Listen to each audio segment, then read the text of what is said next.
बिस्मिल्लाहिर्रहमानिर्रहीम। इस वक्त हम छंगा मांगा बैठे हुए हैं और हमारे साथ डॉक्टर मोहम्मद फ़ारूक भट्टी साहब हैं, महकमा जंगलात पंजाब के सेरिकल्चर डिपार्टमेंट के सरबराह हैं और इनका बहुत बड़ा कंट्रीब्यूशन है यहाँ पे मशरूम्स में, रेशम के कीड़ों में, हनी में, और डॉक्टर साहब की इसी में पीएचडी भी है। डॉक्टर साहब, पाकिस्तान में जंगलात का बड़ा बेदर्दी से कटाव हो रहा है और हम जंगलों को काट के या तो वहाँ पे फसलें उगा रहे हैं या हम घर बना रहे हैं और हाउसिंग सोसाइटियाँ बना रहे हैं। तो एज अ नेशन हम ट्री लवर कैसे बन सकते हैं? देखें जी, हर वक्त हर इंसान ऑक्सीजन इस्तेमाल करता है। हमारी जो एयर है इसके अंदर 78% नाइट्रोजन है, 21% ऑक्सीजन है और 1% दूसरी गैसेस हैं, जिसमें ज़ीरो गैसेस भी हैं। उसमें कार्बन डाइऑक्साइड का भी एक शेयर है। और ये सारी गैसें जो है जब सांस लेते हैं तो इनहेल करते हैं। जब इनहेल करते हैं तो 21% जो ऑक्सीजन है वो 16% रह जाती है, जिसका मतलब हुआ कि 5 से 6% ऑक्सीजन हमने हर सांस के ज़रिए रिड्यूस कर दी वापस, जो एयर की ऑक्सीजन है। तो ये हर शख्स ये कर रहा है, जानवर भी कर रहे हैं, इंसान भी कर रहे हैं। तो इसलिए ज़रूरी ये है कि इसको कंजर्व करने के लिए हम दरख्त लगाएं। एक दरख्त जो है वो 260 पाउंड या 118 किलोग्राम ऑक्सीजन पैदा करता है एनुअली। अगर 2 दरख्त लगाते हैं तो एक फैमिली 4-5 अफराद की जो है उसके लिए इतनी ऑक्सीजन पैदा हो सकती है कि वो इनहेल कर सकते हैं। नेचर के ऊपर उनका बर्डन नहीं है। लिहाजा ज़रूरी बात यह है कि हम दरख्त लगाएं अपने लिए। जो स्ट्रेस हम क्लाइमेट को या इस माहौल को दे रहे हैं उसको रिकवर करें अपने तौर के ऊपर और ट्री लवर बने, ताकि ये जो नेचर है इसको कंजर्व किया जा सके। डॉक्टर साहब, जो हमारे मुल्क में जंगलात एक लफ्ज़ यूज़ होता है और जंगलात में 2 चीज़ें आती हैं, एक टिम्बर है और नॉन टिम्बर है। तो ये नॉन टिम्बर क्या है, थोड़ा सा इसके ऊपर रोशनी डालिएगा। फॉरेस्ट्री के आगे 2 मेजर कंपोनेंट आते हैं, एक टिम्बर है और दूसरा नॉन टिम्बर है। टिम्बर जो है, जो वुड के हवाले से जब बात की जाएगी तो वो टिम्बर में आएगा। और अदर देन वुड जो है, जितने भी प्रोडक्ट हैं फॉरेस्ट के या दरख्त के ऊपर पत्ते हैं या उसका फ्रूट है या फ्लावर्स हैं, तो ये नॉन टिम्बर के अंदर आ जाएगा। इसको अगर मोर स्पेसिफिक करेंगे तो फॉरेस्ट फ्लोर के ऊपर जितने प्लांट्स होंगे in the form of herbs, medicinal plants जो हैं वो नॉन टिम्बर के अंदर आ जाएंगे। हनी जो है बहुत इंपॉर्टेंट कंपोनेंट है फॉरेस्ट्री पॉइंट ऑफ व्यू से नॉन टिम्बर का। और फिर ये सिल्क वर्म रेयरिंग, सिल्क जो है, सिल्क ककून भी फॉरेस्ट प्रोड्यूस है, माइनर फॉरेस्ट प्रोड्यूस का हिस्सा है। तो ये इसके अलावा फॉरेस्ट फ्लोर के ऊपर जो स्नो होती है, आइस होती है, वो भी नॉन टिम्बर के अंदर आ जाती है। बार्क्स हैं, BAR के बार्क्स, छाल जो होती है कई दरख्तों की, वो भी नॉन टिम्बर के अंदर आ जाती है। ये कुछ मोटे जो कंपोनेंट है नॉन टिम्बर के हवाले से जो हम जिनको प्रोपोगेट कर रहे हैं। तो डॉक्टर साहब, पाकिस्तान में ये बहुत बड़ा वसी शोबा है नॉन टिम्बर, जिस तरह आपने बताया है। मेडिसिनल प्लांट हैं, हनी है, सेरिकल्चर है, मशरूम्स हैं। तो पाकिस्तान में इस वक्त नॉन टिम्बर प्रोडक्ट की क्या सूरत हाल है? इसके अंदर कितना रोज़गार है, कितनी बड़ी इकानमी इसके अंदर वाबस्ता है, ये हमें थोड़ा सा बताइएगा। अनफॉर्चुनेटली नॉन टिम्बर को इसके पोटेंशियल के मुताबिक आज तक एक्सप्लोर नहीं किया जा सका। हम चूँकि एग्रीकल्चरल कंट्री है तो हमारा फोकस एग्रीकल्चर के ऊपर रहा। कोई ऐसी पॉलिसीज़ नहीं बन सकी नॉन टिम्बर के हवाले से कि इसको प्रमोट किया जाए। कुछ अर्सा पहले 2007 में KPK ने ये स्टेप लिया था और उन्होंने अपना जो सेरिकल्चर विंग था उसको अपग्रेड करके उसका मैंडेट इंक्रीज़ करते हुए उसको डायरेक्टोरेट ऑफ नॉन टिम्बर में कन्वर्ट कर दिया। अब वहाँ पर उन्होंने 4 कंपोनेंट एक्सप्लोर किए। सेरिकल्चर तो कर ही रहे थे और साथ एपीकल्चर उन्होंने शुरू कर दिया और मशरूम कल्टीवेशन और उसके साथ मेडिसिनल प्लांट्स वगैरह जो है। पंजाब में चूँकि 75% फ्लोरा है और इसकी मार्केट जो सबसे बड़ी है वो पंजाब का जो शहर लाहौर है उसके अंदर है। अकबरी मंडी के नाम से ये मतलब है कि मशहूर है। वहाँ पर नॉन टिम्बर के प्रोडक्ट्स जो हैं वो लाए जाते हैं, हर्ब्स की सूरत में ही लाए जाते हैं और दूसरा सिल्क ककून जो है वहाँ पर भी लगाई जाती है। फॉरेस्ट डिपार्टमेंट किसी हद तक सेरिकल्चर या सिल्क ककून को तो प्रमोट करता आया, लेकिन एपीकल्चर को एज सच प्रमोट ना कर सका।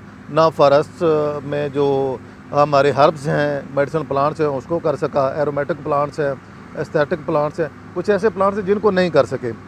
और इसके अलावा मशरूम भी कल्टीवेशन नहीं हो सकी। जिसकी वजह से इसका जो टोटल पोटेंशियल है एम्प्लॉयमेंट का वो एक्सप्लोर नहीं हो सका। हम आज भी ये जो चीज़ें मैंने अभी बोली हैं वो इंडिया से इंपोर्ट कर रहे हैं।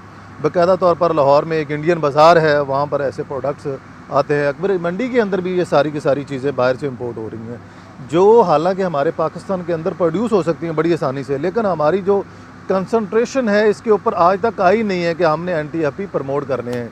इंडिया ने तो सदियों से इसका सफ़र किया हुआ है NTFP को प्रमोट करने के लिए, बांग्लादेश भी करना शुरू हो गया है। तो ज़रूरी ये है कि हम NTFP जो मैंने कंपोनेंट्स बोले हैं इसको प्रमोट किया जाए।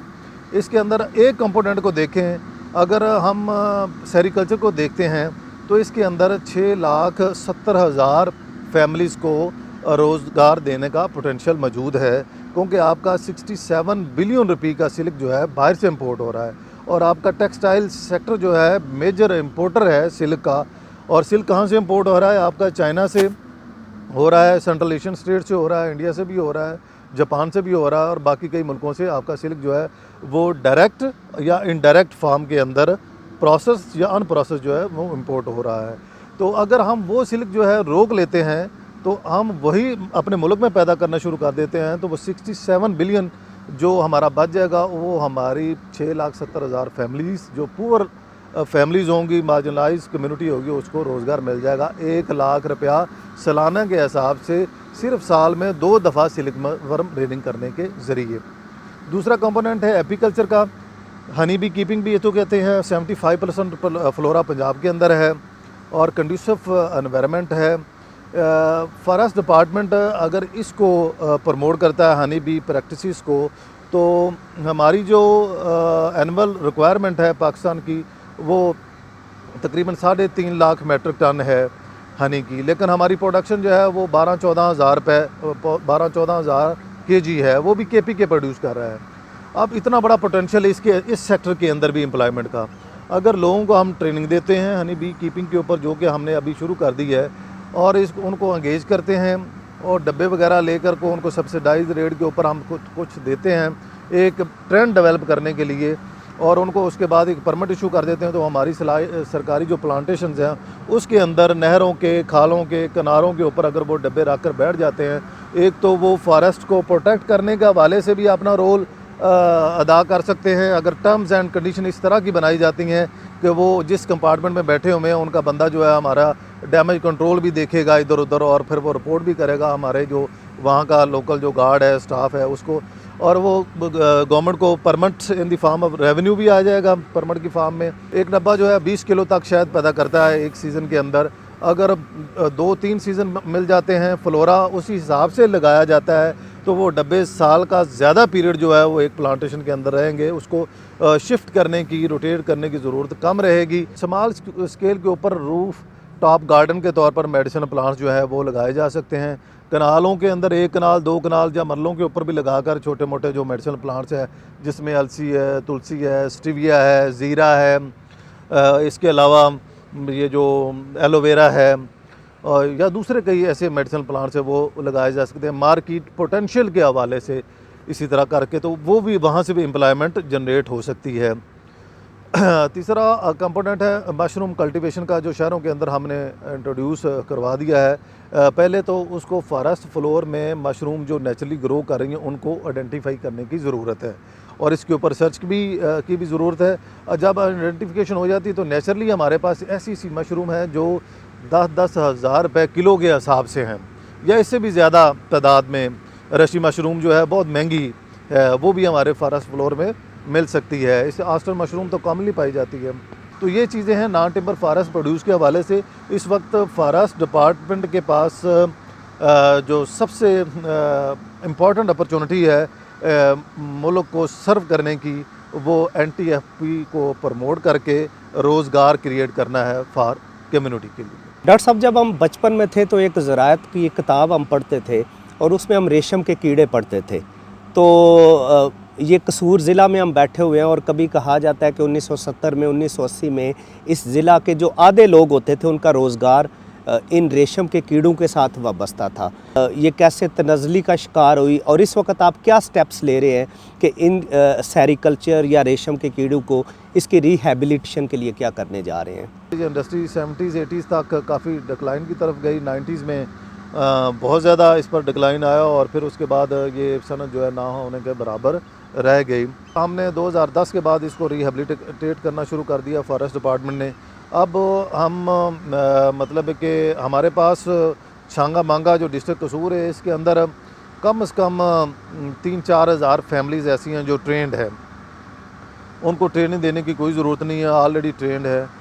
हम उन फैमिलीज़ को एंगेज कर रहे हैं इस जो इंडस्ट्री के अंदर, और सिल्क वर्म जो एग्स हैं वो बाहर से इंपोर्ट कर हम उनको देते हैं। इसके 2 सीज़न हैं चूँकि, और इसका एक बिज़नेस मॉडल बन चुका है कि एक फैमिली साल में 2 पैकेट पालती है। एक सीज़न में जो अभी आने वाला है फरवरी मार्च अप्रैल, और दूसरा सितंबर अक्टूबर नवंबर जो अभी गुजर गया है, इन दोनों को मिलाएं तो एक फैमिली 1-1.5 लाख रुपया कमा लेती है 2 सीज़न से। तो उसको प्रमोट करने के लिए फॉरेस्ट डिपार्टमेंट जो है वो सिल्क सीड अगले महीने से देना शुरू कर देगा, डिस्ट्रीब्यूट करना शुरू कर देगा।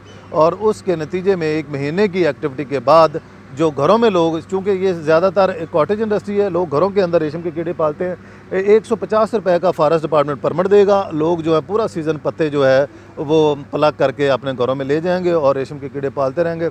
26 दिन वो इनको फीड करेंगे। ज़्यादातर एक्टिविटी 7 दिन की है, अदरवाइज़ ये 7 चूँकि एडिशनल या पार्ट टाइम काम है, अपना काम जो है मेहनत मजदूरी का लोग ख़वातीन वो 7 जारी रख सकते हैं और 7 इसको भी काम दे सकती हैं। सिर्फ 7 दिन ज़्यादा मेहनत होती है, वो मिल मिला के वो कर देते हैं। एक फैमिली जो होती है औसतन मियाँ बीवी या बच्चे जो होते हैं 2 पैकेट आसानी से पाल लेते हैं और उनको आसानी हो जाती है अपना साल गुजारने की।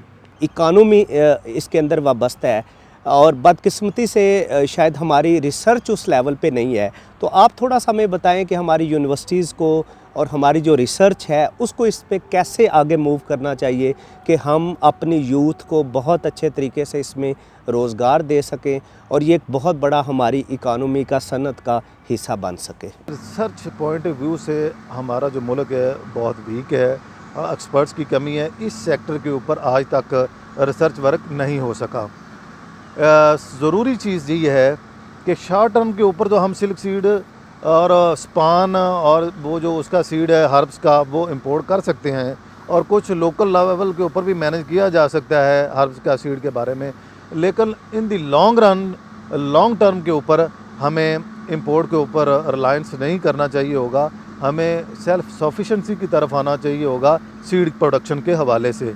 उसके लिए हमारी यूनिवर्सिटीज़ जो हैं, रिसर्च इंस्टीट्यूशन जो हैं, उनको मामले को टेकअप करना पड़ेगा। हमारे जितने भी PhD डॉक्टर्स हैं इस शोबा से वाबस्ता हैं, बॉटनी है, ज़ूलॉजी है, एग्रीकल्चर है, एंटोमोलॉजी है या दूसरी अलाइड साइंसेस हैं जो अपना रोल परफॉर्म कर सकते हैं। वो बाहर जाकर जब PhD करते हैं वहाँ पर तो सारे काम कर रहे होते हैं, या जब पोस्ट डॉक करने जाते हैं तो वो सारे अपनी जो स्किल है वहाँ पर वो उनका शो कर रहे होते हैं। लेकिन जब पाकिस्तान में आते हैं तो फिर वो कोई भी ऐसी चीज़ जनरेट नहीं करते जिससे मुल्क को फ़ायदा हो सके। उन एक्सपर्ट्स को चाहिए कि वो अप्लाइड रिसर्च करते हुए हमारे जो सेक्टर हैं जहाँ पर हमारी एक ऐसी रिसर्च हो जिसका इम्पैक्ट कम्युनिटी के ऊपर ना हो, जो पब्लिक के ऊपर ना हो, ऐसी स्कीमें डेवलपमेंट प्रोजेक्ट बनने चाहिए जिससे आवाम को फ़ायदा हो, जिसका इम्पैक्ट अल्टीमेटली मार्केट के अंदर आए।